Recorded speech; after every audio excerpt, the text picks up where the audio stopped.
หน้าตักสวัสดีครับผม สวัสดีครับขอต้อนรับทุกคนนะครับเข้าสู่รายการพบหมอ All In นะฮะรายการที่จะเสริมสร้างสุขภาพโป๊กเกอร์แห่งมวลมนุษยชาติ ถูกต้องแล้วนะครับผม เรา นาก ลั ย บ แพ มาแล้ว ทย์นายแพทย์โป๊กเกอร์ท็อปแท็บ นี่ผมนายแพทย์โป๊กเกอร์แชมป์ ซึ่งวันนี้นะครับเราก็จะมาพูดกันในหัวข้อทัวร์นาเมนต์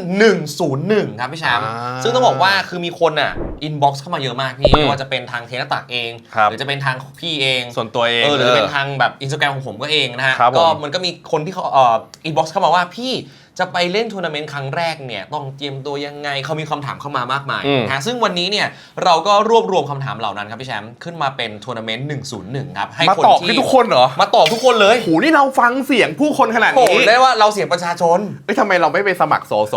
อะไรอย่างเงี้ย เดี๋ยวอายุถึงก็ว่าจะไปเล่น ไปลองดู ผู้ว่าหน่อย ครับ ซึ่งวันนี้เรารวบรวมคำถามมากมายสำหรับคนที่สนใจเพราะว่าตอนนี้โป๊กเกอร์มันก็บูมมากเนาะ ครับ ในประเทศไทยเองหรือว่าในเอเชียเองนะฮะก็เป็นช่วงเวลาที่คนสนใจในโป๊กเกอร์เยอะอยากจะลองไปเล่นทัวร์นาเมนต์ที่ต่างประเทศดูสักครั้งนะครับหรือว่าเป็นการเตรียมตัวเผื่อวันใดวันหนึ่งเนี่ยประเทศเราจะสามารถจัดได้อย่างถูกกฎหมาย อันนี้ผมว่านี่เป็นคำถามแบบติดชาร์ตนะ ใช่ สมมติคุณพิมพ์ไปในแบบแชท AI อ่ะแค่พิมพ์ไปโป๊กเกอร์เป็นขึ้นมาแล้วคำถามติดชาร์ตที่คนถามบ่อยสุดนะครับผม เอาอย่างนี้เราพูดตั้งแต่ก่อนที่จะไปเลยดีกว่า คนสงสัยว่าเฮ้ยเห็นเขาสตรีมเล่นเห็นแบบว่ามีถ่ายทอดสดไลฟ์อ่ะ APT อะไรก็ได้ APT ไททงไททันเขาเล่นกันเนี่ยเฮ้ยเราจะไปถึงนี่ทำยังไงเราต้องสมัครจากทางบ้านก่อนเปล่าต้องมีแบบส่งรายชื่อสมัครหรือเปล่าวันเดือนปีเกิดทะเบียนบ้าน ต้องส่งเมลด้วยอยากจะไปเล่นครับรับห ต้อ น่ ง อย ทำยังไงเป็น จริง เรซูเม่หรือเปล่า ส่งเรซูเม่หรือเปล่าทำไง จริง จะ ๆ ไปเล่ ไม่ น ต้องเลยเนาะพี่แชมป์ อืม จริง ๆก็ต้องบอกว่าเมื่อคุณเห็นนะครับว่าเกิดการแข่งขันโป๊กเกอร์ขึ้นที่ไหนเนี่ยจริง ๆ ส่วนมากเนี่ย 99% เนี่ยก็คือเราสามารถไปสมัครที่หน้างานได้เลย ครับผม หมายถึงว่าอย่างแรกเลยก็ต้องมีตั๋วเครื่องบินเนาะ อืม อย่างที่สองก็คือมีที่พักนะฮะซึ่งตั๋วเครื่องบินที่พักนี่ก็เลือกได้ตามสไตล์เลย ก็จะเอาใกล้เอาไกลก็แล้วแต่ ใช่ สะดวกเรา ถูกต้อง บางคนก็อยากจะไปแบบว่าจองใกล้ๆแหล่งท่องเที่ยว ใช่ ยอมจะไกลหน่อยที่จะมาเล่นโป๊กเกอร์บางคนก็อยากจะติดๆเลย ตื่นมาก็เดินไปเล่นได้เลย อันนั้นก็แล้วแต่การวางแผนนะฮะหรือว่าถ้าเกิดเรื่องของสายการบินเนี่ยอยากจะบินแบบอีโคโนมีก็ได้ หรือว่าถ้าเกิดว่ามีงบหน่อยก็อาจจะบินแบบ business บินแบบพรีเมียมอีโคโนมี รวยไม่ไหวแล้ว ถ้ารวยไม่ไหวแล้วเว้ยเราก็ นั่งบิสเนส นั่ง BC ไป ครั นะ บ ฮะ ผม อันนี้คือเรื่องของตั๋วเครื่องบินที่พักเสร็จปุ๊บพอถึงงานเนี่ยอย่างแรกเลยเนี่ยที่ผมแนะนำก็คือต้องถามเขาก่อนว่าเฮ้ยผมต้องสมัคร Member Card ของอะไรบ้างไหมเพราะส่วนมากทุกที่เนี่ยก็จะต้องมีการสมัครเป็น Membership Card ครับผม ซึ่งอันเนี้ยไม่เสียตังค์อะไร เราแค่ยื่นพาสปอร์ตไปนะครับแล้วก็กรอกข้อมูลนิดหน่อยแล้วก็จะได้ Member Card ของทัวร์นาเมนต์นั้นๆมา ว่าสิ่งสำคัญก็คือคุณมีพาสปอร์ตแล้วแหละ ถูกต้อง ก็ยื่นไปได้สมัครก็ง่ายนิดเดียว ใช่พอสมัครเสร็จแล้วเนี่ย Member Card เหล่านี้ก็ใช้ได้ตลอดเลยนะพี่แชมป์เนาะ ครับผม เพราะว่าสมัครทีเดียวเนี่ยก็ใช้ได้ทั้งปีทั้งชาติถ้าเป็นของทัวร์นาเมนต์นั้นเนาะ นะ นะ ค ค รั รับ บทีนี้มาพูดถึงเรื่องของการ buy in ดีกว่านะค ครั รับ บ buy in เนี่ยก็จริงๆสามารถพกเงินสดไปก็ได้ ครับ หรือว่าเดี๋ยวนี้เนี่ยสมัยนี้ก็จะมีเรื่องของ stable coin นะมีเรื่องของ USDT แล้วก็บางที่ก็จะรับเป็นเงินดอลลาร์ซึ่งเป็นเงินที่ตระกูลที่เรียกได้ว่า universal ที่สุด บัตรเครดิตนี่เขารับไหมวีซ่า บัตรเครดิตเนี่ยบางที่ผมว่าไม่รับ แต่ว่าเดี๋ยวนี้มันกดเงินง่าย ถ้าเกิดเรามีแบบพวก Travel Card เราก็ไปตามเซเว่นไปตาม Family Mart แล้วก็กดเงินออกจาก Travel Card ของเราได้เลย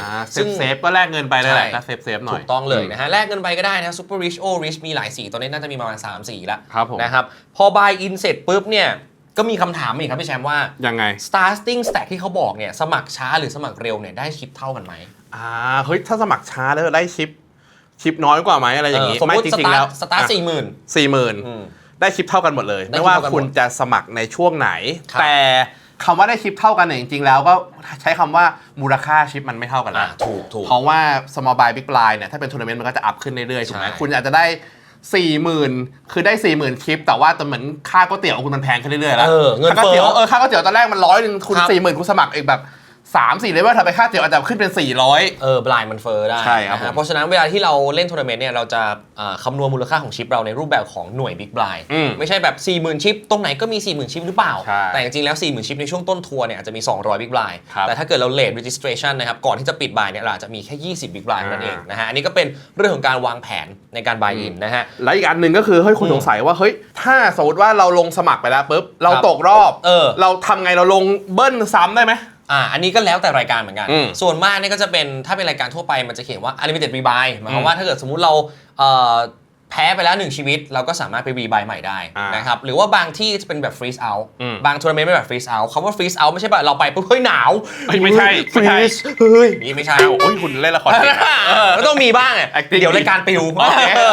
freeze out หมายความว่าเราสมัคร1ครั้งเนี่ยเราจะมีแค่ชีวิตเดียว ครับผม นะครับไม่ว่าใครจะสมัครเนี่ย freeze out คือได้1บุลเลตเท่านั้น อ่า ถ้าตกแล้วก็กลับบ้านเลย หรือว่าไปเล่นรายการอื่นได้เลย บางรายการก็จะมีแบบว่า re-entry ได้แค่1ครั้ง single re-entry ซิงเกิลนี้ก็คือเหมือนกับว่าตกแล้วรีบายได้แค่ครั้งเดียว ถูกต้องนะฮะหรือว่าบางรายการอาจจะเขียนไว้ว่าเป็น double re-entry ก็หมายความว่า1ปุ๊บลงre-entry 1แล้วก็ re-entry 2รวมเป็น3อะไรประมาณนี้ก็ต้องดูไปแต่ละรายการ ดูแต่ละรายการแต่ว่าทีนี้เนี่ยคำว่าลงสมัครกี่ครั้งก็ได้ไม่ได้หมายความว่าเฮ้ยโอ้โหแม่งไปถึง Final Table เหลือ3คนสุดท้ายแล้วกูสมัครเป็นคนที่ 4 อันนี้ไม่ได้ มันจะมีระยะเวลาที่กำหนด ใช่ระยะเวลาที่กำหนดเนี่ยส่วนมากก็จะเป็นช่วงเลเวล10นะครับเลเวล ครับ 10หรือเลเวล12คือหมายความว่าหลังจากเลเวล10ปุ๊บเนี่ยจะไม่ให้ใครมาสมัครแล้วไม่งั้นคนก็จะสมัครกันอย่างพี่แชมป์บอกก็ไม่จบสักที ใช่ ทัวร์นาเมนต์มันก็จะไม่จบสักทีนะครับเพราะฉะนั้นจะมีช่วงเวลาของการ late registration อยู่นะครับ ก็ต้องไปดูเอา ชั่วโมง ดูเอาคือมันจะระยะเวลาเลเวล10มันจะกี่ชั่วโมงก็อยู่ที่ว่าในแต่ละเลเวลของแต่ละรายการเนี่ยมันบรายกี่นาที ถูกต้อง ถ้าบางที่สมมติบราย20นาทีเนี่ย10เลเวลก็200นาที ถูกต้อง ก็3ชั่วโมงครึ่ง 3ชั่วโมงครึ่ง4ชั่วโมงอะไรประมาณนี้ ก็แล้ว นะครับ แต่รายการ ทีนี้มีคำถามแบบเป็นทิปสั้นๆครับพี่แชมป์ว่าเฮ้ย late registration กับ early registration เนี่ยเหมาะกับผู้เล่นประเภทไหนเหมาะกับใคร เอาแบบเป็นสาระก่อน ถ้าเอาแบบสาระผมว่าถ้าคุณคิดว่าคุณมีความรู้ที่เหนือกว่าคนบนโต๊ะ ครับ เล่น Deep Stack เก่ง ถ้าเรา เพราะว่า เก่ง เพราะลงมาต้นๆเนี่ยมันต้องเล่น Deep Stack อยู่แล้วมี ใช่ 200 Big Buy มีบางรายการเมนิเวนต์มี400 Big Buy ใช่ คิดว่าคุณ Deep Stack เก่งกว่าคนบนโต๊ะคิดว่ารายการนี้เนี่ยมีคนที่เรียกว่าโหเล่นอ่อนกว่าคุณเยอะเนี่ยคุณลงมาตั้งแต่ต้นๆเนี่ยก็สามารถที่จะรีดชิปเขาได้ มีโอกาสที่จะรีดชิปเขาได้เพิ่มมากขึ้นเพราะว่ายิ่งช็อตเท่าไหร่เนี่ยก็มีโอกาสที่ต้อง all in ก็เรียกว่ามันจะสวิงกว่า ครับ ครับ คือเรียกว่าเรียกได้ง่ายเนี่ยก็คือถ้าเกิดเราคิดว่าเรามีเอจเหนือคนอื่น เราก็ต้องอยากเล่นกับคนอ่อน สมมติว่าเราคิดว่าเราเก่งนะครับ เราก็ต้องอยากเล่นกับคนที่อ่อนกว่าเราในโต๊ะนานๆนะยิ่งนานเท่าไหร่ก็ยิ่งดี ครับ อะไรประมาณนี้นะฮะหรือว่าบางคนอาจจะลงเลทลิจิสก็ได้ อย่างเช่นบางรายการผมก็จะลงก่อนปิดเบรกเลยก่อนปิดเลทลิจิสเลยลงมามี20บิ๊กบาร์25บิ๊กบาร์นี่แหละเพราะว่าในช่วงนั้นมันก็จะมีเรื่องของความเข้าใกล้ ITM มากขึ้น สมมติเวลาผมมาลงนาทีสุดท้ายเลยวิ่งมาสมัครลงมานาทีสุดท้ายปุ๊บคนเนี่ยอาจจะหายไปแล้ว1 ใน 3จากผู้เล่นสมัครทั้งหมดสมมติมี150หายไปแล้ว50คนก็แปลว่าเราเนี่ยเข้าใกล้ ITM มากขึ้น แล้วจริงๆนะพอลงเลทเราฟลิปสักหนึ่งทีเนี่ยมันบางทีมันก็เข้ากับสแต็กที่เขาเล่นกันมาแล้วเอเวอเรสต์แตกแล้ว ทีก็เกิน average แล้วอะไร แต่ว่าจริงๆแล้วเนี่ยเรื่องลงเลทก็ไม่ได้หมายความว่าคือคุณลงเลทแล้วคุณจะอย่างที่คุณท็อปแท็บบอกว่ามันไม่ได้หมายความว่ามันจะแบบเราเล่นไม่เก่งเลยไปลงเลทอย่างเดียวบางคนก็ประหยัดเวลาโปรหลายๆคนระดับโลกหลายๆคนก็คิดว่าเฮ้ยมาลงแต่ต้นเนี่ยมันนานเกินไปกว่าที่จะเล่นจบไปทั้งวันเขาเลือกที่จะแบบมาคัดเลยมาลงตอนแบบว่าเลทรีจิสเตอร์เลยเพื่อที่จะแบบประหยัดเวลาเล่น ก็แล้วแต่ strategy กันไป หรือว่าถ้าให้ผมแบบsimplify ง่ายๆทุกคนสมมติไปเริ่มเล่นใหม่อาจจะลองลงเลเวล1ก่อนนะลองเลเวล1เสร็จปุ๊บสมมุติว่าแพ้ไปอาจจะมาลองลงอีกทีอีกบุลเลตหนึ่งก็คือก่อนจบรีจิสเลยก็ได้น่าสนใจน่าสนใจก็คือเหมือนกับว่าเป็นการกำจัดจำกัดไม่ใช่กำจัดเป็นการจำกัดผมต้องไม่พูดแล้วเป็นการจำกัดรีบายตัวเองไงว่าเฮ้ยเดี๋ยวทัวร์นี้เราเล่นแค่2บุลเลตพอนะไม่งั้นถือว่าเราเล่นเลเวล1ปุ๊บแตกเลเวล2เอ้ยปุ๊บแตกเลเวล5แตกอีกแล้วอะไร เพราะว่าบางคนแบบเฮ้ยลงแล้วแบบคล่องไงเฮ้ยคาใจอ่ะถ้าคุณรีบๆแบบว่าลงเร็วเนี่ยมันก็จะเรียกว่าหลายบุลเลตถูกต้องนะฮะก็อาจจะแคปบุลเลตจำกัดเอาไว้ว่าลงตอนต้นก่อนแล้วค่อยไปลงอีกทีตอนเลทรีจิสอะไรประมาณหรือไม่ก็อีกข้อนึงก็คือบางคนเลือกจะลงในสแต็กที่ตัวเองถนัดบางคนไม่เคยเล่นเลยโห400บิ๊กบายบางคนเคยถนัดแบบ100บิ๊กบายก็เลือกที่จะมาลง100บิ๊กบายก็ได้บางคนถนัดแบบว่า50บิ๊กบายลงมาก็เลือกที่จะมาลงตอนนั้นผมว่ามันก็มีหลาย strategy แล้วแต่จะชอบนะครับ ผม ทีนี้พูดถึงเรื่องของการดูจอดีกว่าของแต่ละรายการว่าเป็นยังไงนะเดี๋ยวเราลองขึ้นนาฬิกามันสัก1 อันปึ้งอันนี้เนี่ยก็จะเป็นจอเป็นเหมือนทีวีเนาะหรือว่าบางที่ก็จะเป็นโปรเจคเตอร์นะครับที่ฉายว่าเฮ้ยตอนเนี้ยเราเล่นรายการอะไรอยู่นะแล้วมีคนสมัครกี่คนมีคนรีบายกี่คนเหลือกี่คนนะฮะทางด้านขวาเนี่ยก็จะเป็นพวก price pool เนาะบางทีตอนที่ยังไม่ปิดรับสมัครเนี่ยก็ยังไม่ออกแต่พอ price pool บอกแล้วมันจะบอกว่าที่1ได้เท่าไหร่ที่2ได้เท่าไหร่ไล่ยาวจนถึง min cash ได้เท่าไหร่ก็จะบอกว่าเราจะ หน้าที่เราจะไปถึง ITM เนี่ยต้องอีกกี่อันดับอะไรอย่างนี้ก็ว่ากันไปนะครับช่วงตรงกลางก็จะเป็นบอกว่าตอนนี้เลเวลอะไร Big Blind เท่าไหร่ Small Blind เท่าไหร่ Ante เท่าไหร่แล้วก็จะมีว่าเลเวลหน้าเนี่ย Big Blind เท่าไหร่ Small Blind เท่าไหร่เหมือนกันก็จะบอกไปถึงเลเวลหน้าเลยด้วยถูกต้องนะฮะหรือว่าถ้าเกิดบางคนเนี่ยรู้สึกปวดฉี่ปวดเข้าห้องน้ำแล้วจะบอกว่า next break เนี่ยอีกกี่นาทีอีกกี่ชั่วโมงอะไรก็ว่ากันไปมันจะเป็นแบบว่าเป็นนาฬิกาที่เป็นนับถอยหลังเนาะเป็นตัวเลขนับถอยหลังว่าแบบโอเคอีกสมมติ20ก็เป็น20 19 18ใน18จะไปถึงจะเบรกแล้วหรือ18จะเปลี่ยนเลเวลอะไรอย่างนี้ก็ถือว่าเป็นเขาเรียกว่า tournament clock นะครับที่เป็นมาตรฐานสากลที่สามารถดูได้อย่างเขาเรียกว่าสะดวกสบายแล้วก็ละเอียดมากๆนะฮะทีนี้ยังมีคำถามหลายๆคำถามเลยพี่แชมป์อันนี้เราพูดถึงช่วงเวลาของการสมัครไปเสร็จแล้วเนาะเสร็จปุ๊บเนี่ยพอไปนั่งบนโต๊ะปุ๊บเนี่ยต้องทำยังไงบางคนไม่เคยมาเล่นแบบนี้แบบเรียกว่าอย่างเป็นทางการแล้วกันมันเป็นทางการว่าเฮ้ยต้องทำยังไงเราพูดไทยได้ไหมเราเอาชิปวางตรงไหนวางชิปยังไงอะไรยังไงนะก็มีหลายข้อสงสัยคือมันก็จะไม่ชิลเหมือนกับเล่นกับเพื่อนๆเนาะทีนี้มันก็เป็นเรื่องของการแข่งขันมันมีเรื่องของการคอมเพทิทีฟเพราะฉะนั้นเขาจะมี rules นะครับมีกฎที่ชัดเจนเดี๋ยวพูดถึงหลายๆข้อแล้วกันที่หลายคนถามเข้ามาอย่างแรกที่พี่แชมป์บอกก็คือคุยกันบนโต๊ะเนี่ยพูดไทยได้ไหมต้องบอกว่าพูดไม่ได้ใช้คำว่าพูดไม่ได้ถ้าคุณอยู่อินแฮนด์ไหมใช่แต่ถ้าคุณไม่ได้หมอบไปแล้วเนี่ยเราไม่ได้เล่นอยู่เนี่ยเราสามารถพูดภาษาอะไรก็ได้ใช่นะฮะจริงๆภาษาอังกฤษเนี่ยถือว่าเป็นภาษาสากลที่เขาใช้กันแต่ว่าบางทีเนี่ยถ้าเราไปแข่งที่เอเชียอย่างเช่นเราไปแข่งที่ไทเปเขาสามารถ allow ภาษาจีนกลางได้ภาษาแมนดารินนะฮะเขาสามารถ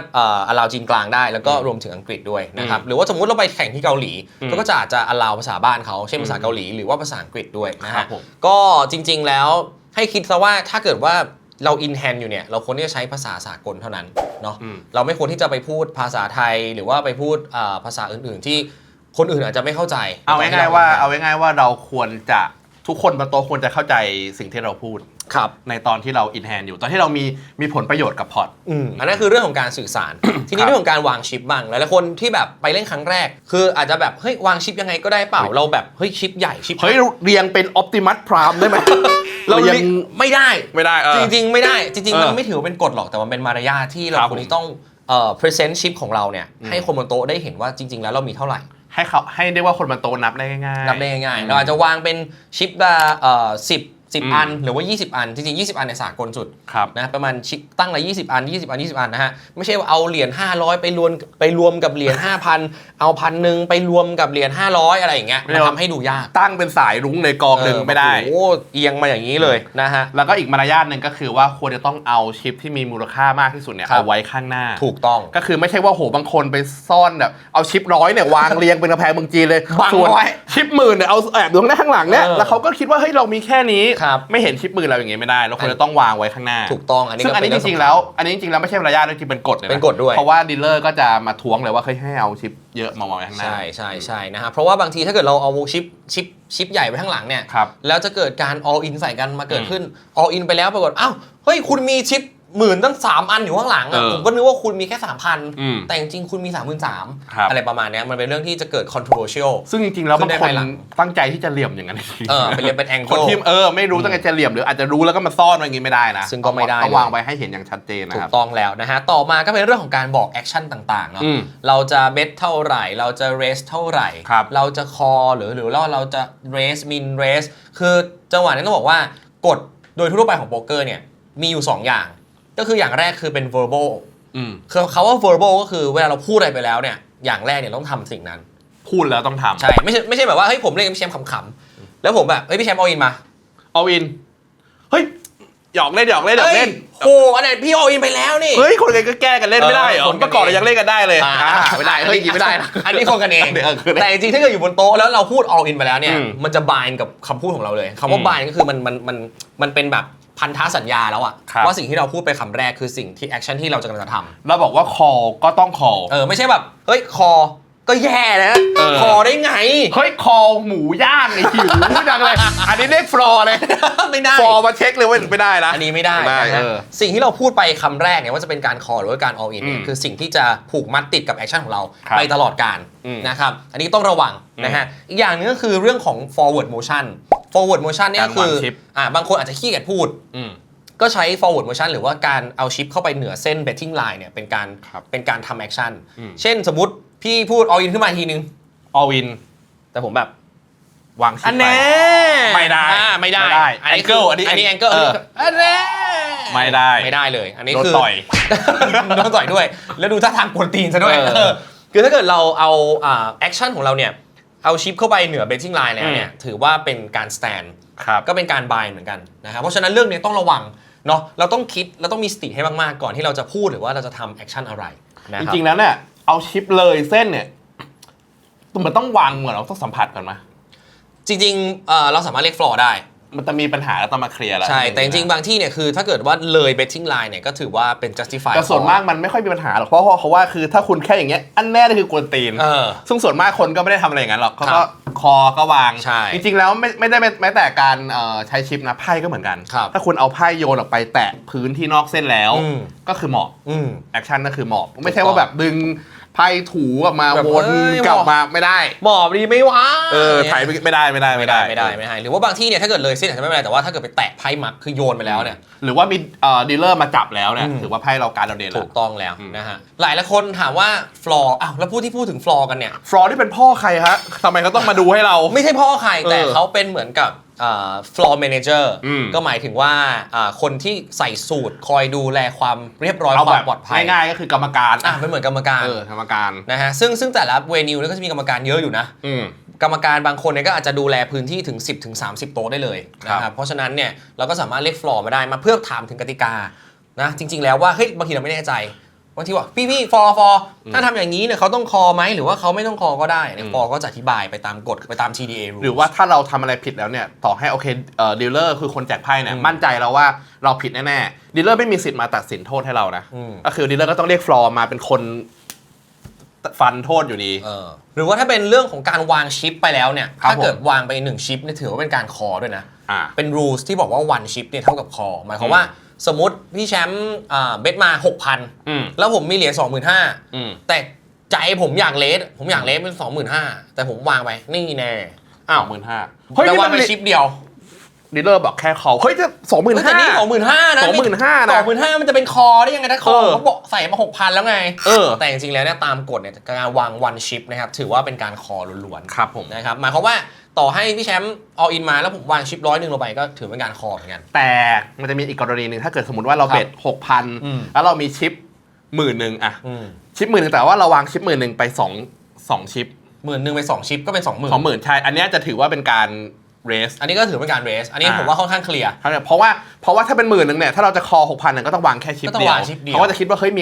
มีการทอนเกิดขึ้นแต่นี่พอวาง2ชิปอันนี้แอคชั่นมันชัดเจนว่าเฮ้ยอันนี้คือการเรสถือว่าแต่วาง 25,000 เหมือนแบบมันยังไม่เคลียร์ว่าเฮ้ยคุณอาจจะแค่แบบคอแล้วก็ทอนชิปมาก็ได้ไม่ได้หมายความว่าต้องตามมูลค่านั้นอย่างเดียวถูกต้องนะฮะอันนี้ก็อาจจะเป็นเรื่องที่ค่อนข้างเบสิกแต่ว่ามีอีกอย่างที่คนก็พลาดกันเยอะตอนผมเล่นแรกๆเนี่ยก็พลาดเยอะคือการ action out of turn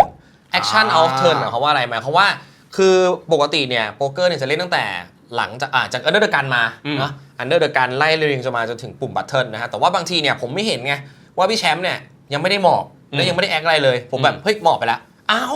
วอันเนี้ยคือถือว่าผิดเพราะว่ามัน influence action ต่างๆเยอะนะเพราะว่าสมมติว่าพี่แชมป์เห็นว่าเราเป็นคนหมอบแล้วเนี่ยกลายเป็นว่าผู้เล่นในพอร์ตเนี่ยน้อยลงคนที่จะมาคอนเทสเราน้อยลงก็อาจจะเปิดโอกาสให้พี่แชมป์เนี่ยเรสไพ่กว้างขึ้นได้เรารู้แล้วว่าเฮ้ยโอเคเรามันหายไป1ตำแหน่งอ่ะคนที่จะมีโอกาสจะมีไพ่ดีๆมันหายไป1ตำแหน่งแล้วก็เปิดไพ่ได้กว้างขึ้นก็ถือว่าเป็นมีผลกับการเล่นบนโต๊ะถูกต้องอันนี้ก็ถือว่าต้องระมัดระวังนะครับว่าให้รอถึงเทิร์นของตัวเองจริงๆอันนี้เนี่ยไม่ได้หมายความว่าบางคนก็ไม่ใช่ว่าไม่รู้กฎอย่างเดียวนะบางคนเรียกว่าสมาธิแตกซ่านเล่นนานๆแล้วมันหลุดหมอบไปก่อนก็มีหรือบางคนมันจะมีตำแหน่งซีด1กับซีด9ไหมที่มันจะเป็นซีดแบบตาบอดอะดีลเลอร์บังมันจะมีนางกับดีลเลอร์บังก็มองไม่เห็นว่านี่หมอบไปหรือยังอะไรเงี้ยก็หมอบไปก่อนก็ต้องระวังมีสมาธิกับตรงนี้ครับซึ่งก็จะถือว่ามีเพนัลตี้ด้วยครับผมเพนัลตี้นี่เหมือนจุดโทษเลยเหมือนจุดโทษเลยนะไม่ใช่เรียกกรรมการอีกแล้วฟอร์เลยแม่งเดินกันวุ่นวายจริงๆคนที่เอาออฟเทิร์นเนี่ยก็จะถูกตัดสิทธิ์ในการแข่งขันแฮนนาก็คือหมายความว่าแฮนนาไม่ใช่แฮนนาโฟอีฟนะ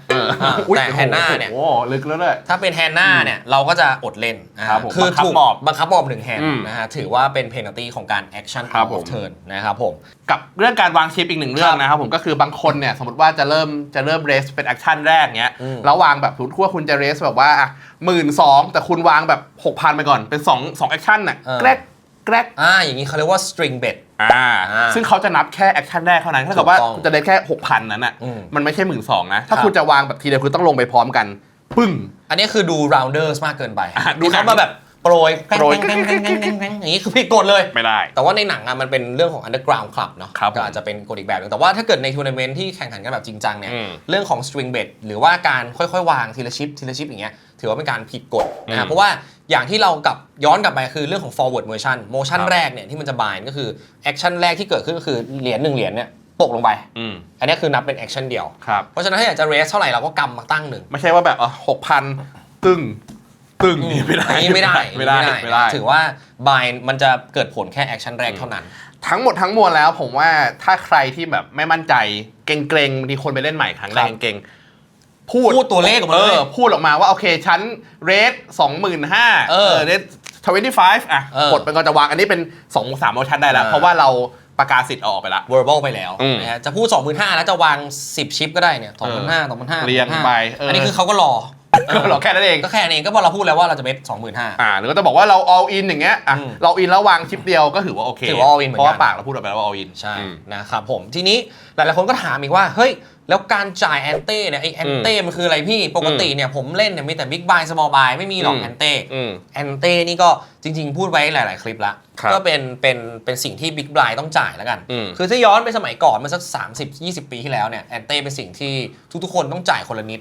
มารวมตรงกลาง อืม นะครับคือการที่มีแอนเต้เนี่ยมันทำให้แอคชั่นของเกมเนี่ยมันดำเนินไปได้อย่างสมูทขึ้นเนาะเพราะว่า ครับ มันมีคนที่อยากจะได้พอร์ตกลางเยอะขึ้น สมมติเมื่อก่อนเราเล่นแค่ small buy big buy มันก็มีพอร์ตตรงกลางแค่ 1.5 big buy เอง ครับผม ไม่มีใครอยากได้หรอกแล้วก็เหมาะๆไปเรื่อยๆนะฮะ เรียกว่าเราเพิ่มความเย้ายวนให้คนอยากจะมาขโมย ใช่ พอร์ตกองกลางมากขึ้น ถูกต้องนะฮะ ครับ แต่ว่า ผม สมัยนี้เนี่ยคนที่จ่ายแอนเต้ก็คือจ่ายจากคนที่เป็นบิ๊กบลายซึ่งมันง่ายที่สุด ซึ่งไม่ต้องกลัวว่าจะเสียเปรียบหรือเปล่าเฮ้ยถ้าผมเป็นบิ๊กบลายผมก็เสียเปรียบทุกคนก็ได้เป็นบิ๊กบลาย มันก็วนเราไม่ได้เป็นบิ๊กไบคนเดียว ใช่ครับทุกคนก็จะวนบิ๊กบลายเท่ากัน อืม แล้วสมัยนี้เนี่ยก็มีกฎที่ค่อนข้างเคลียร์ว่าสมมติว่าสแต็กเราเนี่ยเหลือ 1.5 บิ๊กบลาย แต่เราต้องจ่ายแอนเต้1บิ๊กบลายแล้วจ่ายบิ๊กบลาย1บิ๊กบลายเราต้องจ่ายอะไรก่อน ครับ สมัยนี้เนี่ยเขาออกแอคชั่นที่ค่อนข้างเคลียร์ว่าเราต้องจ่ายแอนเต้ first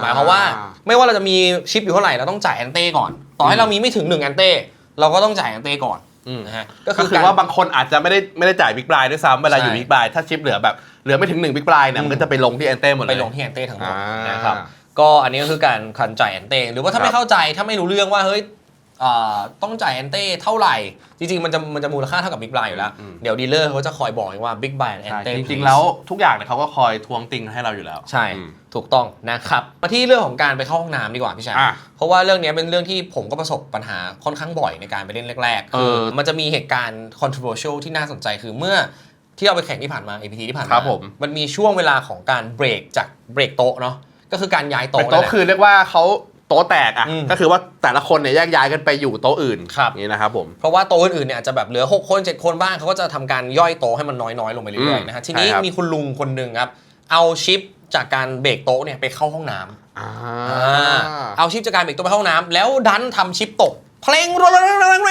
คือเสียงดังมากอะไปทั่วบริเวณ แล้วฟลอร์หลายๆคนประมาณ7คน10คนเนี่ย ได้ยิน เดินมา เดิน แล้วก็ตัดสิทธิ์การแข่งขันเลยนะฮะเพราะว่าในกฎเนี่ยบอกชัดเจนว่าเมื่อถึงเวลาของการเบรกโต๊ะเนี่ยเราต้องน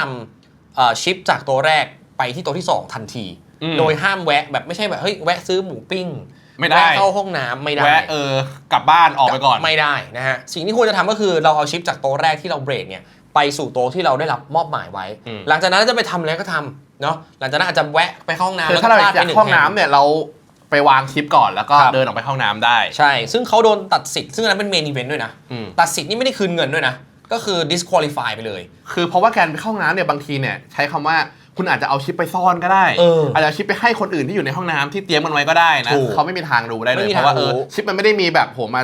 track กันได้ ใช่หรือว่า คบ จะ ผม แบบผมไปเข้าห้องน้ำแล้วผมเอาชิปครึ่งหนึงไปไว้ในห้องน้ำก่อน เออ แล้วมาเล่นชิปที่เหลือเฮ้ยถ้าแตกเดินไปห้องน้ำเราชิปเอ้ยยังมี งง ชีวิต กัน อยู่ ไม่ใหญ่งงจัด เอ้ย เรื่องนี้ผมมีมาแชร์แล้วว่า ครั จ บ ริงๆแล้วเนี่ยมันไม่แปลกเลยที่คนจะไม่รู้นะครับเพราะว่าผมเคยท เคยทำเหรอ ำเคยไม่รู้ ที่ไหนเนี่ย ฮานอย ABT ฮานอยเมื่อกี่ปีแล้วนะ หมายถึงพี่เอาชิปไปไว้ในห้องน้ำก่อนเหรอ ไม่ได้เที่ยวห้องน้ำไม่ใช่ไปเข้าห้องน้ำ ไปเข้าห้องน้ำระหว่าง แถือชิปไปด้วย อ่า ตอนย้ายโต๊ะ แล้วโดนตัดสิทธิ์ไหม ไม่โดน เพราะว่าไม่มีใครรู้ อ๋อ ผมไม่ได้ทำชิปตกไง เข้าใจ ก็เดินเข้าห้องน้ำแล้วก็กลับมาเล่นใหม่ปกติแต่คือเดินไปแบบ แล้วห้องน้ำที่ฮานอยเนี่ยมัน APT ฮานอยเนี่ยมันไม่ได้ห้องน้ำมันไม่ได้อยู่ในที่แข่งด้วยนะ มันจะเป็นห้องน้ำข้างหน้าจำได้ไหมมันเป็นห้องประชุมแล้วก็ต้องเดินออกไปข้างนอกเพื่อไปเข้าห้องน้ำอย่างเงี้ยผมก็เดินถือชิปเอาไว้อย่างนั้นอะ ครับ แล้วก็ไปเข้าห้องน้ำแล้วก็เดินกลับมาเล่นซึ่งมันเป็นกฎที่จริงๆต้องบอกว่าร้ายแรงหลายคนก็ไม่รู้แต่มันก็ร้ายแรงจริงซึ่งตอนนั้นเนี่ยทำให้เขา disqualify เลยนะครับเรื่องของการเอาของกินมากินบนโต๊ะทำได้ไหมทำได้แต่ไม่ใช่กินบนโต๊ะแบบมาวางปักไม่ใช่แบบเลยไม่ใช่แบบตรงนี้ไข่เจียวตรงนี้ขนมปังโอ้โหหยิบเบอร์เกอร์มาแล้วครีมชีสมาจับให้จับชิปโอ้โหสนุกสนานไม่ได้ก็มุมมามเกินนะจริงๆสามารถทำได้นะครับแล้วก็หลายๆที่หลายๆเวนิวเนี่ยมีอาหารให้สั่งด้วยซ้ำนะครับในราคาที่ก็แตกต่างกันออกไปนะครับแต่ว่าจริงๆบางที่เนี่ยก็จะมีเขาเรียกว่าเป็นเหมือนไซด์เทเบิลนะเป็นโต๊ะเล็กๆอยู่ข้างสามารถวางจานข้าวได้หันมากินอย่างนี้แล้วก็มาเล่นต่ออะไรอย่างนี้ที่เราเห็นในทริท่านอะไรก็ไม่กินกันค่อนข้างเยอะนะครับแต่จริงๆผมว่าถ้าไม่หิวจริงๆก็ไม่ต้องสั่งหรอกแล้วแต่คนบางคนก็สั่งคนก็ไม่สั่งมันเป็นเรื่องของ distraction เหมือนกันเนาะบางทีกลิ่นที่แบบไม่พึงประสงค์อาจจะไปรบกวนคนข้างๆหรือว่าเสียงเราเคี้ยวจ๊อบแจ๊บจ๊บจ๊บจ๊บก็ไปรบกวนคนข้างๆง่ายๆก็อาจจะใช้คำว่าแบบกล้วยอย่างเงี้ยง่ายๆกินเร็วๆให้บอกว่าหรือว่าเป็นขนมปังเล็กๆมาเตรียมไว้ถ้าคุณหิวจริงๆก็กินสะดวกหรือว่าจะเป็นแท่งโปรตีนบาร์นี่ให้คุณค่าทางอาหารแล้วก็ให้แคลอรี่ครบด้วยหรือว่าจะเป็นถั่วต่างๆเนาะพวกถั่วลิสงถั่วแระเชิญยิ้มถั่วใช่นาคอมนะไม่มาไม่ใช่ถั่วถั่วต่างๆเนี่ยสามารถกินได้ให้พลังงานเยอะนะครับมาถึงเรื่องของการแต่งตัวนะเรื่องของการแต่งตัวต้องทำไงพี่ต้องใส่สูทเข้าไปเลยเปล่าหรือว่าเฮ้ยผมใส่กางเกงชายหาดมาเล่นได้ไหมหรือว่าแบบใส่เสื้อกล้ามได้ไหมอย่างนี้นะฮะจริงๆผมว่ามันแล้วแต่ที่นะคือจริงๆนะผมว่าทุกที่เขามีกฎหมดแล้วว่าให้แต่งตัวเรียบร้อยอ่ะแต่ผมเห็นเวลาบางทีใครใส่อะไรไปเขาก็คงไม่ได้มีคนมาคอยเช็คเพราะคือคนมันเล่นกันเป็นแบบเป็นร้อยเป็นพันคนอะเนาะคงมาเช็คไม่ไหวแต่จริงเขาก็จะมีกฎแหละว่าห้ามใส่รองเท้าแตะอย่าง ABT ผมก็เคยเห็นว่าห้ามใส่รองเท้าแตะห้ามต้องใส่กางเกงขายาวแต่ว่าอย่างก็เข้าใจได้เพราะว่ารายการมันใหญ่มากคนเล่นเป็นพันคนบางทีมันเช็คไม่ไหวเขาก็ใส่รองเท้าแตะเดินเข้ามาแต่ก็เรียกว่าก็ถ้าเรียบร้อยไว้ก่อนก็ดีเรียบร้อยไว้ก่อนก็ดีขายาวรองเท้าผ้าใบอะไรอย่างงี้ก็ดีคือผมว่าถ้าเป็นที่ไทเปเนี่ยมันเป็นสถานที่ที่เขาเช่าทำด้วยแหละหรือว่ามันเป็นสถานที่มันเป็นตึกที่เขาเช่าแล้วก็จัดงานนะผมว่าเรื่องของการแต่งกายเนี่ยอาจจะไม่ได้มีแบบไม่ได้มีผลเท่าไหร่แต่สมมติเราไปเล่นที่เกาหลีคือเกาหลีเนี่ยเขาจะจัดในคาสิโนซึ่งในคาสิโนเนี่ยเขาจะมีโค้ดแบบการแบบ dress code ของเขาอยู่แล้วว่าการเข้าคาสิโนไปเนี่ยคุณต้องแต่งตัวอย่างน้อยต้องมาสุภาพหน่อยแบบมันจะมาแบบเสื้อกล้ามหรือชุดนอนหรือว่าใส่สลิปเปอร์เนี่ยไม่ได้อยู่แล้วไม่ได้ถึงขนาดต้องใส่สูทหรอกก็แค่ใส่ขายาวนะผ้าใบใส่เสื้อปกตินั่นแหละถูกต้องนะฮะเอาจริงก็คือใส่เสื้อปกติเนาะให้มันแบบมีความสะดวกสบายแล้วก็ถูกต้องตามกาลเทศะนะฮะคำว่ากาลเทศะนี่มีแต่เมืองไทยนะเมืองประเทศอื่นนี่ไม่มีคำนี้เลยนะเราต้องภูมิใจนะที่เรามีคำนี้กาลเทศะกาลก็คือเวลาเทศะคือสถานที่แต่งตัวให้มันถูกต้องตามเวลาและสถานที่นี่คือรายการคำคมภาษาไทยวันนี้เดี๋ยวมีครูทอมมาครูทอมเดินเข้ามาใช่ครับคำว่ากาลแล้วก็เทศะสะกดด้วยกอสระอาแล้วสอใช่แล้วใช่แต่กาลเทศะเป็นคำนี้มันสำคัญนะฮะเรื่องของการแต่งตัวแล้วก็เรื่องความหนาวเย็นเพราะว่าบางที่เนี่ยก็ร้อนบางที่นี่ก็หนาวแล้วแต่เวนิวเหมือนกันก็เตรียมเสื้อหนาวไว้ถ้าคุณไปวันแรกแล้วมันเห็นว่ามันหนาวก็ได้มาใส่ได้เห็นว่ามันร้อนก็ไม่ต้องมาใส่นี่ก็เป็นเตรียมตัวกันเองได้ถูกต้องแต่ถ้าคุณหลอนอะไรครับเนี่ยไม่ผมจะหาเสื้อกันหนาวเทหน้าตักขายของแน่นอนรายการช่องเราเองเราก็ต้องขายเมิร์ชช่องเราเองถูกต้องถ้าหลายๆคนแบบรู้สึกว่าเฮ้ยไปที่นี่แล้วมันรู้สึกหนาวสั่นจังเลยเราก็มีสิ่งที่อยากจะมอบให้กับทุกคนเลยนะฮะนั่นก็คือเสื้อแจ็คเก็ตหรือว่าเสื้อกันหนาวของเทหน้าตักนี่คือเราไปแข่งอยู่เนี่ยเราแบบว่าเฮ้ยเราจะมาขอเขาปรับแอร์ไม่ได้นะมันเพราะมันเป็นแอร์รวมใช่ไหมนะฮะเราก็ต้องเตรียมตัวไปเองเฮ้ยช่วงเวลาไทยอินก็มีว่ะรายการนี้มันหายไปไม่ได้หรอกใช่ฮะนะฮะแจ็คเก็ต Kiss My Ass นะครับแจ็คเก็ตของเทหน้าตักอ่ะก็จริงผมว่าบางที่หนาวจริงนะบางที่นี่ไม่ได้หนาวเล่นๆเพราะว่าอย่างที่ผมจะไปเวกัสเนี่ยที่เป็นฮอร์ชูกับปารีสเนี่ยถือว่าขึ้นชื่อเรื่องของความหนาวแบบเดดลี่เลยล่ะนะฮะหรือว่าถ้าเป็นไทเปอาจจะไม่ได้หนาวมากก็แล้วแต่สถานที่กันไปที่บางทีผมเคยไปไทเปที่เรสเปซก็หนาวนะบางวันนี่เย็นเย็นมากก็เตรียมเสื้อหนาวไปก็ดีเหมือนกันนะถูกต้องเลยนะฮะอันนี้คือเรื่องของกฎระเบียบบนโต๊ะแบบมีอะไรอีกครับมีอะไรอีกนะฮะต่อมาก็คือเรื่องของแบงก์โรลต้องมีเงินเท่าไหร่ถึงจะเล่นทัวร์นาเมนต์ได้โอ้โหก็ต้องบอกว่าเยอะอะฮะพูดง่ายๆเลยก็ต้องมีเงินเยอะอะผมว่าเอางี้ดีกว่าอย่างแรกก็ต้องดูก่อนว่าถ้าคุณแค่ ผมว่าคนที่จะมาดูรายการนี้ก็คือคนที่ไม่ใช่เป็นนักอาชีพแหละ ถูกไหมคนที่จะไปเพื่อแบบไปหาประสบการณ์ไปหาความสนุกสนานผมว่าเท่านั้นก็เรียกว่าเป็น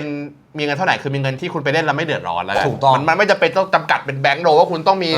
300 ใบอินถึงจะเล่นได้คุณก็คือคุณมีเงินเดือนเยอะคุณอาชีพการงานดีหรือว่าโอเคคุณเก็บเงินไปเล่นแล้วมันไม่ได้เดือดร้อนใครก็เอาเลยที่พี่แชมป์พูดมานี่ผมเห็นด้วย100%นะก็คือเราต้องแยกก่อนว่าจริงๆแล้วเนี่ยเรามองตัวเองเป็นผู้เล่นโป๊กเกอร์ประเภทไหนเราอยากจะเป็นโปรไหมหรืออยากจะเล่นเป็นอาชีพไหมหรืออยากจะเดินทางไปทั่วโลกเพื่อแข่งขันเกมนี้เป็นอาชีพไหมหรือ2เราแบบเป็นแบบเฮ้ยเกมนี้มันดูน่าสนุกจังเลยแล้วผมดูเทนตักแล้วผมอยากจะไปเล่นแล้วผมดูแบบไททันแล้วผมอยากจะไปแบบเล่นทัวร์เล็กๆผมอยากจะหาความสนุกสนานอยากจะหาประสบการณ์อยากจะสนุกไปกับมันอันนี้เรียงเท่าไหร่ก็ได้เราแค่เรียงไปก็พอว่าเฮ้ยมีรายการอะไรบ้างเนี่ยบางคนเป็นมือใหม่แบบยังไม่ได้รู้โป๊กเกอร์แต่อยากจะไปสนุกอยากจะไปเล่นแล้วมาถามว่าเฮ้ยเราต้องมีแบงค์โลขนาดไหนโอ้โหไม่ได้ไปเล่นถ้ารออย่างนั้นอ่ะคุณต้องมีแบบ200แบงค์โลที่ต้องปั้นมาเองด้วยอะไรมันก็โหกว่ามันจะได้ไปเล่นมันก็ยาก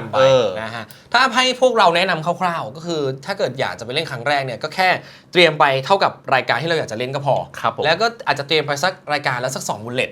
นี่คือว่าแม็กซิมัมอันนี้ก็แล้วแต่แพลนแหละแล้วแต่คุณอยากจะเล่นกี่รายการสัก3 รายการเล่นตอนช่วงบ่ายแล้วก็มากลางคืนอีกรายการนึงพรุ่งนี้อีกรายการนึงก็เตรียมไปตามที่คุณจะเล่นนั่นแหละใช่แล้วนะฮะซึ่งถ้าเกิดไปทัวร์นาเมนต์นึงแล้วแบบไม่แคชเลยก็ต้องบอกว่าเป็นเรื่องปกติแล้วก็เสียใจด้วยนะไม่ได้ล้อนะแต่ว่าเป็นเรื่องปกติจริงเพราะผมกับพี่แชมป์เองก็เคยเนี่ย12-13 บุลเลต20 บุลเลตอย่าใช้คำว่าก็เคยใช้คำว่าก็เป็นเรื่องปกติก็เป็นเรื่องปกติคือผมไปแบบท้อจนท้อก็มีนะฮะแต่ว่าสมมุติว่าถ้าคุณไปแล้วคุณได้แชมป์ขึ้นมาอันนี้ก็คือดีใจด้วยแล้วก็เอาตังค์ไปช้อปปิ้งซื้อความสุขให้ตัวเองอะไรกันไปมาแบ่งกันด้วยแบ่งกันด้วยแล้วมาแจกก็ได้แต่ว่าต้องบอกว่าถ้าไปแข่งแล้วไม่แคชเลยหรือว่าแคชแค่1 รายการ2 รายการเนี่ยถือว่าเป็นเรื่องที่ปกติมากๆสำหรับ variance ของ poker tournament แต่จริงแล้วก็จะเตรียมเข้าประเทศนั้นๆเนี่ยก็ต้องดูด้วยว่าเพราะบางทีแต่ละประเทศเขาจำกัดเงินแรกเข้าเนาะสมมติว่าคุณโหอยากจะไปเล่นไฮโรลเลอร์อย่างไต้หวันเขาเอาเข้าได้100,000ถูกไหม100,000 ไต้หวันดอลลาร์คุณอยากให้ไฮโรลเลอร์แล้ว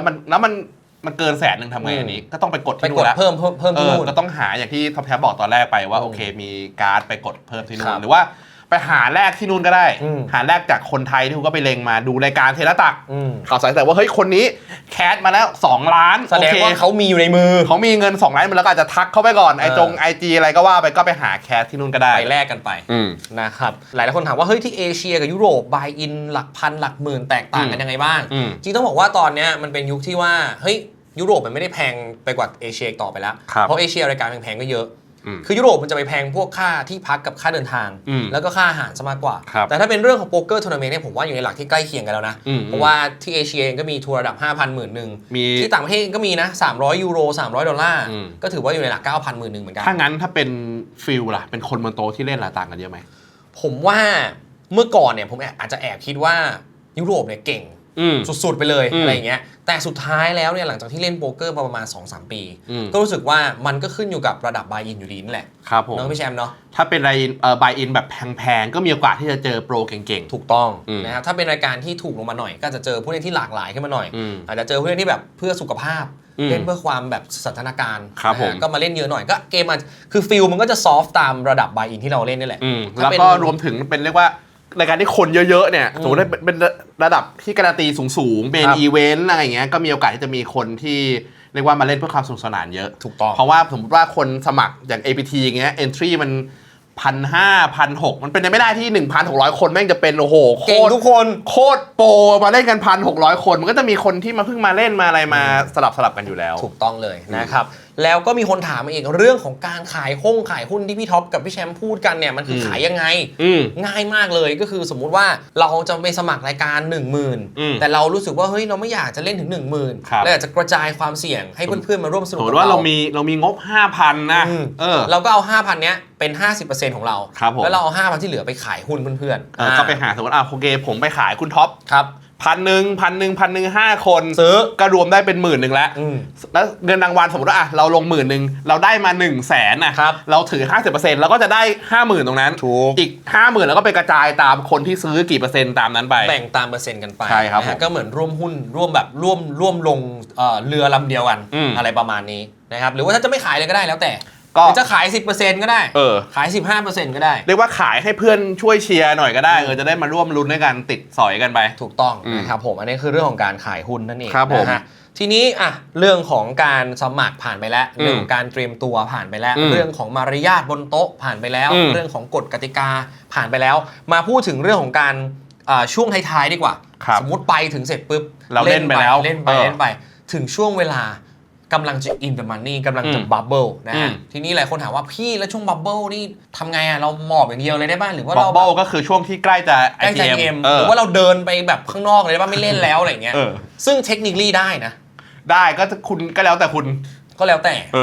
ชิปวางอยู่ตรงนั้นนะคุณยังคงเสียบลายอยู่นะถูกต้องนะฮะแต่ว่าพอไปช่วงเวลา bubble เนี่ยมันจะมีช่วงที่เรียกว่า soft bubble กับ stone bubble อยู่คำว่า soft bubble เนี่ยก็อาจจะประมาณสัก5 คน 6 คนสุดท้ายหรือว่า10 คนสุดท้ายถ้าเกิดเป็น big field อาจจะ6 ถึง 10 กว่าคนแล้วก็แล้วแต่ก็คือช่วงว่าเรารู้ว่ามันใกล้ bubble แหละแต่มันยังไม่ได้ใกล้แบบใกล้ขนาดนั้นใกล้แบบ stone เนี่ยคือ stone bubble เนี่ยคือเหลือคนเดียวสมมุติ ITM 15 คนแล้วเหลือทั้งหมด16 คนการที่เราจะแบบเข้า ITM เนี่ยมันการันตีเงินของเราได้ถึงประมาณ 1.7 ถึง 2 buy in ถ้าเรานับเป็น buy in นะแต่ถ้าเกิดเราแพ้ตรงนี้เนี่ยเราหมอบตรงนี้เนี่ยถ้าเราแบบตกตรงนี้เลยเราจะได้0นะมันก็มีช่วงเวลาที่ ICM pressure เนี่ยค่อนข้างที่จะสูงมากๆนะฮะถ้าเอาแบบภาษามือใหม่เข้าใจง่ายคือเป็นช่วงเวลาที่เราต้องแบบเฮ้ยระวังตัวอีกนิดเดียวมันจะได้เงินแล้วอาจต้องเล่นแบบมีความระมัดระวังตัวมีความเซฟนิดนึงถูกต้องฮึบไว้นะฮะซึ่งหลายคนก็ถามเขาอีกพี่ท็อปพี่แชมป์แล้วช่วง ITM เนี่ยมันเป็นกี่เปอร์เซ็นต์หรอจริงๆบางที่บอก12.5 บางที่เป็น14บางที่เป็น15แล้วแต่นะนี่แล้วแต่แล้วแต่ว่ารูของทัวร์นาเมนต์นั้นๆแล้วแต่ rules คือจริงๆเราต้องอ่านด้วยว่ารายละเอียดทางด้านล่างเนี่ยจะบอกนะตลอดนะครับว่า ITM เนี่ยกี่เปอร์เซ็นต์คำว่ากี่เปอร์เซ็นต์ก็คือสมมติว่ารายการนี้มีคนสมัคร100 entry สมมติว่า ITM 12% ก็คือเขาจะมีการได้รับเงินรางวัลตอน12 คนตัดที่12นะครับผมก็บางที่เป็น 12.5 บางที่เป็น15บางที่เป็น14ไทรทันเป็น16อะไรประมาณนี้มันก็แล้วแต่สถานแล้วแต่ที่แต่ไม่ต้องกลัวไม่ต้องไปคำนวณอะไรมากเราดูไอ้คล็อกที่เราบอกไปนะครับทัวร์นาเมนต์คล็อกที่เราบอกไปแล้วเขาจะมีบอกอยู่แล้วจะบอกอยู่แล้วว่าคนไหนที่จะได้เข้า ITM นะครับทีนี้มาถึงช่วงของ Final Table นะฮะ Final Table คืออะไร Final Table เนี่ยมันก็เป็นเหมือนสถานที่ที่แบบเป็นเหมือน Oasis นะคืออยากไปแต่ไม่รู้มีอยู่จริงเปล่าคือเป็นที่ที่เท่มากนี่ดีกว่าเป็นที่ที่แบบเฮ้ยมีอยู่จริงเปล่าวะบางคนไปเล่นทัวร์นาเมนต์กันแค่ลงสมัครเขาก็จะไม่มีการมาถ่ายอวดอะไรกันนะแต่ว่าหลังที่ Final Table แล้วมันจะต้องลงโซเชียลเฮ้ยวันนี้เรา Final Table เว้ยถือว่ายากถือว่ายากมากๆนะครับทีนี้ Final Table มันก็จะมีกฎระเบียบอะไรเพิ่มเติมนิดนึงก็คือจะมีอย่างแรกเลยคือเขาจะมีการ redraw table แบบที่นั่งเขาจะมีการจัดใหม่บางทีเราจะได้เป็น big blind บางทีอาจจะได้เป็น button แล้วแต่แล้วอาจจะมีบางที่อาจจะมีการถ่ายรูปรวมหน่อย9คนนี้มีถ้วยวางตรงกลางนะครับถ่ายรูปกันหน่อยบางที่อาจจะขึ้นไปเล่นบนโต๊ะที่มีสตรีมถ่ายทอดสดเป็น feature table ก็มีก็ต้องเตรียมใจต้องเตรียมใจเติมปากออกทีวีกันด้วยหรือว่าบางที่ไม่ได้เล่น feature tableแต่ว่าไปเล่นที่โต๊ะธรรมดาแหละแต่ว่าการนับลายเปลี่ยนบางทีบลายจากปกติเนี่ยอาจจะ30 นาทีขึ้นทีหนึ่งบางโต๊ะก็จะเปลี่ยนเป็นจำนวนแฮนด์12 แฮนด์บ้าง8 แฮนด์ก็แล้วแต่บ้างแล้วแต่ก็คือเราจะไม่มีการแบบว่ามาดึงเวลากันได้แล้วนับเป็นทบ8 แฮนด์ปุ๊บไลน์อัพ1ทีนะฮะหรือว่าบางที่ถ้าเกิดขึ้น Final Table แล้วปุ๊บเขาจะมีการ adjust blind ให้ average มันเป็น30 big blind เพื่อที่จะได้เล่นFinal Table ก็แบบนานๆหน่อยก็มีก็แล้วแต่จริงๆแล้วมันทำอะไรมากสมมติเราเข้า Final Table เราก็ดีใจพอดีใจถ่ายรูปลงแฮปปี้แล้วเขาจะทำอะไรก็เดี๋ยวให้เขาทำมันมีกรณีที่เข้า Final Table แล้วยังไม่อินเดี๋ยวมันนี่ด้วยนะมีเพราะว่าบางทีแบบฟิลมันน้อยมากๆสมมติว่าแบบอย่างที่บอกว่า ITM เขาเอา 12% ใช่ไหมสมมติว่าฟิลมันมีแบบว่า40 คน40 คน 12% นี่เท่าไหร่ประมาณ 6-7 คนเอง Final Table มันอาจจะ9 คนหรือ8 คนเนี่ยเรายังไม่ได้เงินเลยแต่ว่าเราได้เท่ถ่ายรูปเอาเท่ไว้ก่อนใช่บางที Final Table 9 คนแต่จ่าย7ก็มีนะครับเรื่องของเวลาการแข่งขันอะไรพี่ท็อปถ้าไปทีนึงเนี่ยผมต้องแบบแข่งนานไหมถ้าแฟนผมมารอเนี่ยแฟนเขาจะรอนานหรือเปล่าครับก็ต้องบอกว่าอยู่ที่เราตกเร็วไหมจริงๆตกเร็วก็ไม่นานจริงถ้าเกิดมารอผมก็ไม่นานเท่าไหร่แป๊บเดียวได้ไปช้อปปิ้งกันละจะอยู่ที่เราคือบางทีเนี่ยเราก็บางทีก็เร็วบางทีก็นานซึ่งแข่งนานกี่ชั่วโมงก็อยู่ที่รายการอีกถูกต้องบางทีเป็นเทอร์โบแข่ง4 ชั่วโมงก็จบไฮเปอร์เทอร์โบ2 ชั่วโมงก็จบนะฮะหรือว่าถ้าเปิดเป็นรายการที่นานๆหน่อยอาจจะมี3 วันแต่ถ้าเป็นรายการที่เรียกว่าถ้าเราอยากจะกำหนดระยะเวลาได้เนี่ยชัวร์ๆก็จะเป็นรายการที่เป็นแบบว่า 2 day event มันจะมีบางรายการอย่าง main event อย่างเงี้ยว่า day 1เนี่ยเล่น10เลเวลอันนี้ก็จะกำหนดได้ว่าถ้าเราเล่นไม่ตกไปยัน10เลเวลมันจะกี่นาทีแล้วก็ดูเอาก็คำนวณบวกลบคูณหารเอาถูกต้องนะครับก็จริงๆส่วนมากก็ ถือว่าแข่งค่อนข้างนานเลยนะแล้วก็ต้องเตรียมเรื่องของร่างกายเรื่องของสตามิน่าเรื่องของคือต้องอัพวิ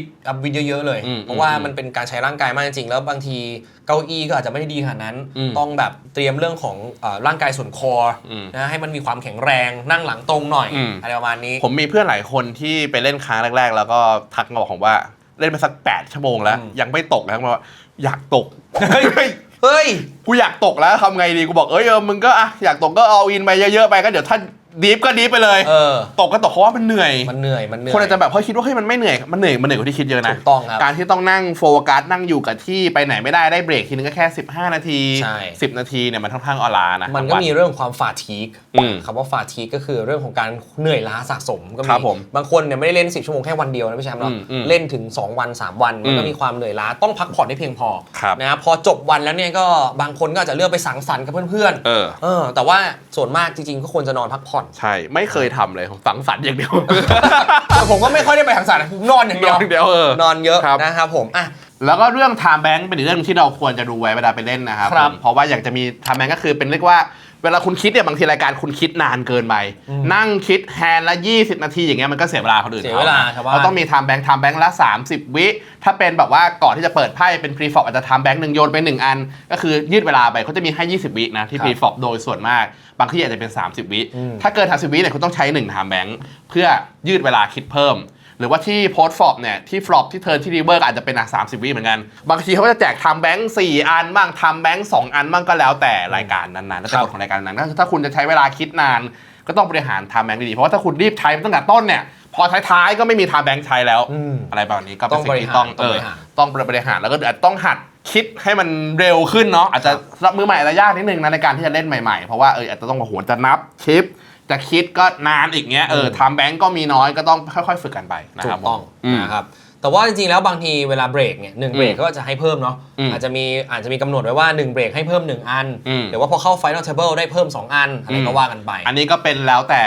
ต่ละทัวร์แล้วแต่กฎเลยถูกต้องนะครับผมก็ประมาณนี้จริงๆถ้าเกิดว่าคุณผู้ชมพบหมออินนะครับใน EP นี้เนี่ยมีคำถามนอกเหนือจากที่ดูในรายการของเราเนี่ยก็สามารถพิมพ์มาด้านล่างได้เลยเนาะเดี๋ยวเราก็จะไปตอบนะครับว่าคำถามแต่ละคำถามเนี่ยถ้าเกิดเราเห็นว่ายังไม่ได้พูดในรายการเราก็จะไปตอบให้นะครับที่ผมว่าเราพูดไปเยอะมากนะพูดไปเยอะนะน่าจะครอบคลุมประมาณนึงสำหรับมือใหม่ที่จะไปเล่นนะถูกต้องประมาณหนึ่งนะฮะถ้าอย่างนั้นเดี๋ยวเรารีแคปสุดท้ายคร่าวๆแล้วกันได้ครับก่อนที่เราจะปิดจบรายการเนาะสำหรับคนที่สนใจนะครับอยากจะไปแข่งทัวร์นาเมนต์เป็นครั้งแรกนะครับจริงๆอย่างแรกเลยคือกด follow เทนตาก่อนแน่นอนอันนี้แน่นอนเพราะว่าทั้งใน Instagram แล้วก็ทั้งใน YouTube เนี่ยเพราะว่าเราบอกข่าวสารตลอดว่าเฮ้ยรายการนี้กำลังจะเกิดขึ้นนะตั้งแต่วันไหนถึงวันไหนที่ไหนอันนี้เราบอกตลอดเรื่องของข่าวสารหรือถ้าใครอยากจะรู้ว่าในปีนึงเนี่ยมีการแข่งขันที่ไหนบ้างนะครับจริงๆเราก็มีอัปเดตตลอดนะครับในเว็บไซต์ของเฮียตักนะฮะตรงนี้เลยนะฮะเว็บไซต์ของเฮียตักก็เข้าไปดูได้เลยตรงนี้เดือนนี้มีรายการแข่งนี้เดือนนี้มีรายการแข่งนี้เดือนนี้มีรายการนี้แข่งก็สามารถเข้าไปดูได้เลยครับพอเรารู้ปุ๊บแล้วคุณสามารถก็ไปดูตารางได้ไปดูตารางแต่มีตารางว่าเฮ้ยคุณอาจจะพิมพ์รายการนั้นๆใน Google ก็ได้ไปดูรายการว่าเฮ้ยโอเคมันมีรายการอะไรบ้างที่เราอยากเล่นที่มันน่าเล่นสมมุติอยากไปแข่งเมนิเวนต์เนี่ยจัด 2-8 แต่ว่าเราทำงานเนี่ยเราต้องลาไหมอาจจะเรื่องบริหารวันลานะครับหรือว่าเฮ้ยมันตรงกับวันสำคัญไหมเฮ้ยถ้ามันตรงกับวันเกิดแฟนไม่ได้เลยทีนี้แต่ว่าอยากจะบอกทุกคนนะครับว่าโป๊กเกอร์เนี่ยมันมีให้แข่งขันตลอดถ้าเกิดเป็นวันสำคัญหรือว่าถ้าเกิดว่าลาไม่ได้จริงๆเนี่ยเราก็สามารถที่จะรอได้แต่ถ้าบางคนบอกว่าวันสำคัญก็มีตลอดเหมือนกันก็เรื่องของคุณเคลียร์ปัญหาที่บ้านกันเองถูกต้องนะครับดูว่าอยากสมัครรายการอะไรบ้างดูค่าสมัครเท่าไหร่ค่าสมัครรวมทั้งหมดแล้ว3รายการบวกแล้วคุณหาร 50,000โอเคก็ไปแลก 50,000 เตรียมตังค์ไปดูเรื่องของไฟล์ให้ดีดูเรื่องของการที่พักให้ดีว่าอยากที่พักใกล้ที่แข่งหรือว่าอยากจะใกล้ที่ท่องเที่ยวก็แล้วแต่บางทีถ้าอย่าง APT อย่างเงี้ยก็ต้องจองก่อนล่วงหน้าก็ดีเพราะว่าถ้าเป็นโรงแรมที่พักใกล้ๆเนี่ยจะเต็มหมดเลยเต็มหมดเลยหรือว่าจะแพงบางทีเขามีราคามันอัพด้วยใช่ไหมบางทีก็อาจจะต้องไปพักไกลหน่อยก็อยู่ที่คุณวางแผนเอาหรือว่าจะหารูมเมทไหมหาแบบเพื่อนที่แบบเล่นโป๊กเกอร์ด้วยกันไปนอนด้วยกันแล้วก็ศึกษาด้วยกันอยู่แล้วเนี่ยอาจจะไปนอนด้วยกันเพราะว่าบางทีเนี่ยตื่นสายมีคนคอยปลุกอะไรประมาณนี้ก็ดีเหมือนกันนะฮะก็เป็นการวางแผนคร่าวๆนะครับแล้วก็อย่างที่บอกไปถ้าเกิดว่าใครอยากจะไปเล่นทัวร์นาเมนต์ครั้งแรกเนี่ยง่ายมากเอาจริงง่ายมากๆนะไม่มีอะไรเลยคุณมีเงินคุณมีตั๋วเครื่องบินคุณมีพาสปอร์ตครับจบได้แล้วจบละนะครับก็ขอให้ทุกคนโชคดีแล้วกันถ้าเกิดว่ามีแผนการที่จะไปแข่งเร็วๆนี้ Good luck have fun และถ้ามีใครมาถามอีกนะฮะว่าจะมาเล่นโป๊กเกอร์เฮ้ยจะไปต้องสมัครยังไงครับ แชร์คลิปเราไปให้ แช เขาเลย ร์คลิปนี้ไปโยนคลิปนี้ไป ซึ่งเวลาใครมาถามเราก็จะแชร์คลิปนี้เหมือนกัน ก็ดีนะเพราะว่าผมว่าวันนี้เราก็พูดค่อนข้างครบถ้วนนะ ใช่ครับผม กับทัวร์นาเมนต์101แล้วก็สามารถเจอพวกเราได้หลายๆรายการก็ยังเจอคุณท็อปแท็บได้ เจอ ผม ได้เจอได้หมดนะแต่อย่ามาขอยืมตังค์ไม่ค่อย ครับ ดี ผมใช่ฮะ นะแต่ว่าสามารถมาพูดคุยปรึกษาแฮนด์กับเราได้ตลอด ได้เลย พร้อมฟังนะพร้อมคุยเรื่องโป๊กเกอร์อยู่แล้ว ใช่ นะครับ ก็เก็บเป็นแฮนด์ละพัน เฮ้ย ไม่ใช่หรอ อย่างนั้นรวยเลยดิ รวยซะแล้ว เพ แปล ราะว่า แนวเก่งซะแล้ว เราเป็นนายแพทย์โป๊กเกอร์ไง ใช่ไง อ ปรึกษานอกเวลา ปรึกษานอกเวลา หยอกเล่นนะหยอก จริง เล่น คุยได้ตลอดเลย ครับผม จริงก็มีหลายๆคนที่เป็นแฟนรายการเป็นแฟนที่ตักเนาะมา เจอกันครั้งแรกที่การแข่งขันต่างๆแล้วก็เราก็ดีใจมากเลยที่แบบเขามาพูดคุยกับเราอ่ะ โอ้โหนี่ผมเล่นโป๊กเกอร์มา ผมดูรายการพี่แชมป์พี่ท็อปมา ชอบมากเลย เล่นมายังไม่ ITM เลยโอเคผมก็ยัง ผมก็ยังเหมือนกัน ยังเหมือนกันนะครับผมเหมือนกันฮะ นะฮะอ่ะและนี่คือทั้งหมดทั้งมวลครับของ ครับ ทัวร์นาเมนต์101นะครับของพบหมออินในสัปดาห์นี้นะครับ อืม ก็ขอบคุณทุกคนที่ติดตามรายการนะฮะแล้วก็อย่าลืมนะครับกดไลค์กด subscribe นะครับช่องเทนตาของเราด้วยนะครับ ครับผม วันนี้ผมนายแพทย์ท็อปแท็บแล้วก็นายแพทย์พี่แชมป์ ครับผม ก็ต้องขอลาทุกคนไปก่อนนะครับแล้วเจอกันใหม่กับพบหมออินในเทปต่อๆไปนะครับสำหรับวันนี้ลาไปก่อนครับสวัสดีครับ